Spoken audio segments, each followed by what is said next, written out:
نبی کریم صلی الله علیه وسلم فرمایل بی عائشہ دا خلق چې د قیامت په ورځ را پاسي کنا حفاتن عراتن عرلن دا به بربند ټول را رواني میدان محشر ته خپیاب لخپیب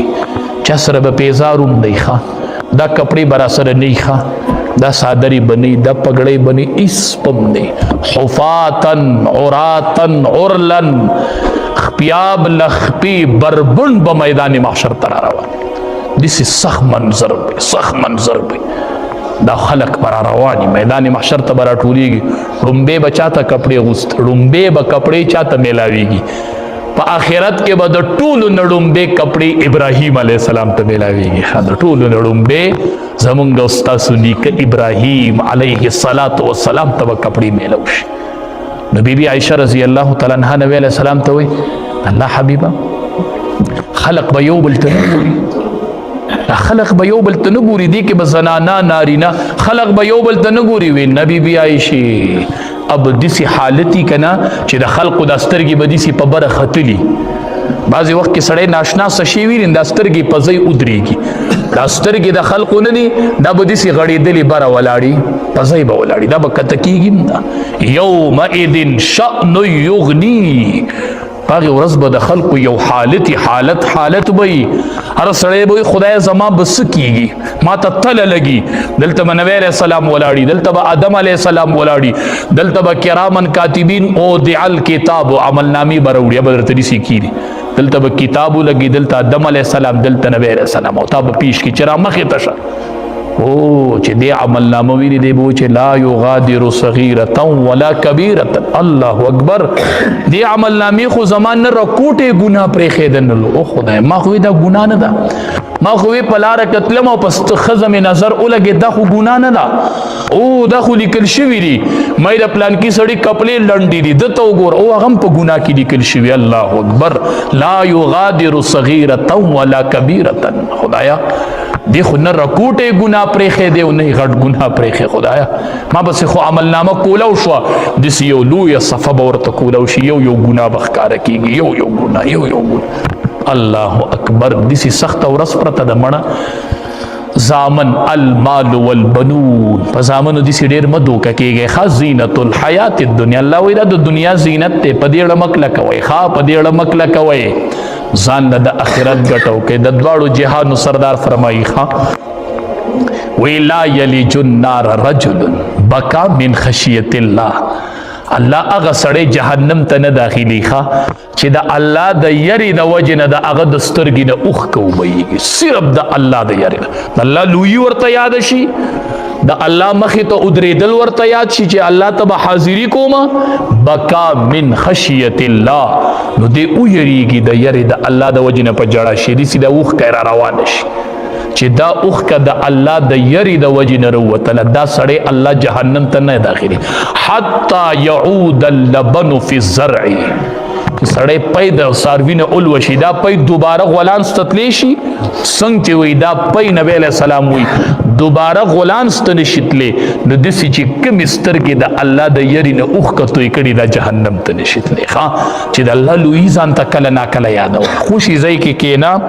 سترګې پټوه وایي زه مړ شوم اعلان شو زما نوم واغستی شو پلان کې د پلان کې زوی وفات شو نن به په پلان کې ټیم جنازه وای زما جنازه ووتله خلق را له غسل راکوي څوک مې په یو طرف پړي څوک په بل طرف څوک وایي ما وله کفن راوړی دی څوک وایي ما وله راوړی څوک وایي زه وله پیټی جوړوم څوک وایي سترګې غړېدلي دي څوک وایي دا رنګ یې تور شوی دی دا خبرې را باندې خلکو شروع کړي زه مړ یم زما کټ اوچت شو خلک وایي تیز تیزي مه وړئ په قلاره قلاره وړئ موتو قبل ان تماتو نبی علیہ السلام وایي د مرګ نه مخکې مړه شئ د مرګ نه مخکې مړه شئ د مرګ نه مخکې ځان مړ تصور کړه چې زه مړ شم او ما باندې چې د پلانکي پیسې وي ما چې د پلانکي نه ځمکه لاندې کړې وه او ما سره خو حساب شروع شو او ما خو د هغې پیسو فکر نه و کړی په ما خو قرض دی په ما خو پردی حق دی اوس پسې چل کوم او قبر ته یې کوز کړم حساب شروع شو د الله دربار کې مې حاضري ولګېدله ملایک راله لاړل ناشنا مخلوق را باندې راغی نه مور شته او نه خور شته او نه پلار شته ځان ته اخرت یادو ځان ته اخرت یادو نبی علیہ السلام فرمائی که ما ته سپت ده کدا تاسو ته معلوم شو لزحکتم قلیلا ولبکیتم کثیرا، خندا به ډیره کمه کوي او جړه به ډیره سیوا کوي. ستاسو چې خندا سیوا ده او جړه هم کمه ده، کامیاب نه یې. هله به کامیابیږي چې د دې سترګې نه اوښکه ډیره بهیږي، جړه ډیره شي او خندا کمه شي. او دویم نبی علیہ السلام فرمایي چې په کوم سړي باندې د الله په لار کې دوړه ولګېده که نه، په دې وجود یې دوړه ولګېده، فی سبیل الله، په لاره د الله کې وتلی و او په دې وجود یې دوړه ولګېدله، په دې وجود یې دوړه ولګېدله. نو دا دوړه چې دا نشي جمع کېدی، غبار جهنم،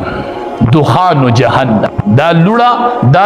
په ده باندې چې کومه دوړه لګېدلې ده دا د دوړې د جهنم سره نشي جمع کېدی. ښه چې د الله په لار کې په چا دوړه ولګي نو دا وجود الله جهنم ته نه غورځوي، په دې د الله په لار کې دوړه لګېدلې ده نو په دې به د جهنم لوګې نه لګي چې په کم وجود باندې د الله په دربار کې د الله په لار کې الله وختونه ولګو، د الله په لار کې سفر شروع کړي، د آخرت فکر شروع کړي، ځان له د آخرت ګټې شروع کو. عطا الله شاه بخاری رحمت الله علیه نه چا تپوس کو وی حضرت ژوند دې څنګه تیریږي؟ وی نیم پریل کې او نیم په جیل کې. وی نیم می پریل کې وته د دین دپاره سفر کوم او چې د ریل نه کوزېږم جو نیولی یم. وی نیم پریل کې او نیم په جیل کې. وی نیم عمر پریل کې لاړو، نیم عمر می په جیل کې لاړ، بس ژوند دې تیر شو. یو ورځ دې جیل که کنه په جیل کې تلاوت شروع کو، چې په جیل کې د قرآن تلاوت شروع کو، یو انګریز پسې راغی، شاه د طرفه ولا پملا لاس دی، عطا الله شاه اے عطا الله شاه بس که نور دا تلاوت مکوه، په ما کې دی د جړه طاقت نور ختم کو، زه نور جړلی نشم. چې هغه تلاوت شروع کو دلته انګریز په جړه شو، پریوت د جړه د وجې نه جړه پکې طاقت ختم کو. نو عطا الله شاه بخاری رحمت الله علیه پملا لاس کې خود وی حضرت بس کا په ما کې دی نور د جړه طاقت ختم کو. دا خلقو دا آخرت لپاره ټولې سفر وي، یا جیل دی او یا ریل دی. وی نیم عمر په جیل کې لاړو او نیم په ریل کې لاړ. دا ژوند دی دا تیریږي، ښه بس چې پس د الله په لار کې تیر شي نو بهتره وي، ښه چې د الله په رضا کې تیر شي نو بهتره وي. یو ورځ تقریر کوه عطا الله شاه بخاری رحمت الله چې تقریر شروع کو نو باران راکې شو. حدیث بره باران ته وکتل، وی بارانه یا تو ورېږه او یا به عطا الله شاه ورېږي. وی دواړه نشو ورېدی. ښه کو تا ته ضرورت ډیری، ستا ضرورت ډیری، خو ته ورېږه زه بس کومه، او که زما د تقریر ضرورت ډیری نو بارانه ته ودرېږه. وی چې داسې بره وکتله، اوس خبره کولو سر یې کته کولو ایکدم باران ودرېد او ماسخوتن تقریر شروع کو، د ساره پورې قوم ته تقریر کوه. خپل وجودونه او خپل بچی او دنیا هر څه د الله د دین نه قربان کړل. شیخ الهند رحمت الله علیه چې کله کفن ورکو، مونږ خو صرف آسان کارداري چې مجلس کې کینو د علماو لږ بد ووایو قدرې صرف، بس چې یو څو لکۍ پورې وتړو، ښه یو څو تصویرانې په فیسبوک ورکو، بس دغه هم کار دی قدرې، صرف دغې ته ناست چې عالم نه په دې ځای تصویر کټ کوو صرف، او عجیبه ظلم دا کوو چې دا پګړۍ پکې راولو، نو په دې ځای د عالم تصویر کټ کوي او په خر پورې تړي. صرف دا کار دی، دا د نوجوانانو کار دا دی، کار د علماو توهین د دې کار دی. کار زه ما سره کېنه ما سره لږې خبرې وکړه چې شیخ الهند چې په قبر کې دفن کو او چاوله غسل ورکو، نو هغه کسانو ګوره که نه چې وایي شیخ الهند لم غسل ورکو نو ټول وجود یې زخمي ټوټلي وجود زخمي و، ټوټلي وجود. د امام احمد بن حنبل رحمت الله علیه جنازه د جیل نه اوچته کړې، د دې څه چل کړی دا چل دی څه کړی و. ته صرف کېنه بس یو څو پشموزې پورې تړه په فیسبوک، بس تړه یې پورې ته دغه تړه او بس مونږ به صبر کوو، بس مونږ دا علما به صبر کوو، ته یې تړه، یو ورځ به راځي انشاءالله که خیر، انشاءالله او به یې وینې که خیر. نو چې غسل یې وله ورکو دا وجود یې ټول زخمي و. نو دوی وایي چې دا ولې زخمي دی؟ وی دا تپوس په د حسین احمد مدني رحمت الله علیه نه وکړو، شیخ العرب والعجم، دغه نه به تپوس وکړو، دی شاګرد و، دی ورسره په جیل کې و.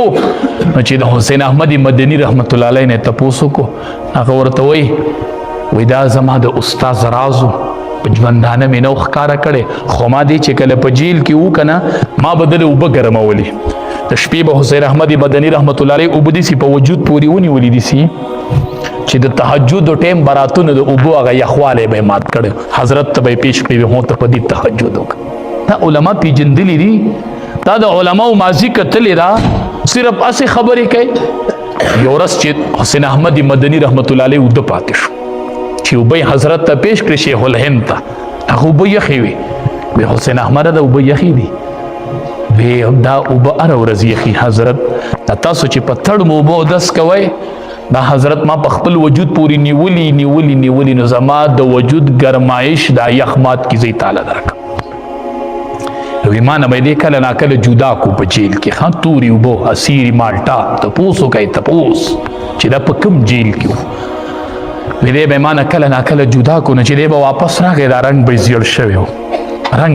شوی ما ته ورس تپوس کو چې دا رنگ دی ولي زیړی حضرت چې تا ما نه جدا کې را دی ولي نو رنگ دی زیړ شوی. ما ته وی چې حسین احمد ما چې تا نه کله بوزي لکټې مو شي پتا د سوي غوخي بوی لګي د غوخي بوی در ترازی ما چې او وی چې دا مال ریمانټونه راکې دا زما د غوخي بوی تا ترازی هم خدا راز به مخکاره کوي نه زما په ژوندانه به دا راز نه ښکاره کوي. نو چې حسین شیخ الهند وفات شو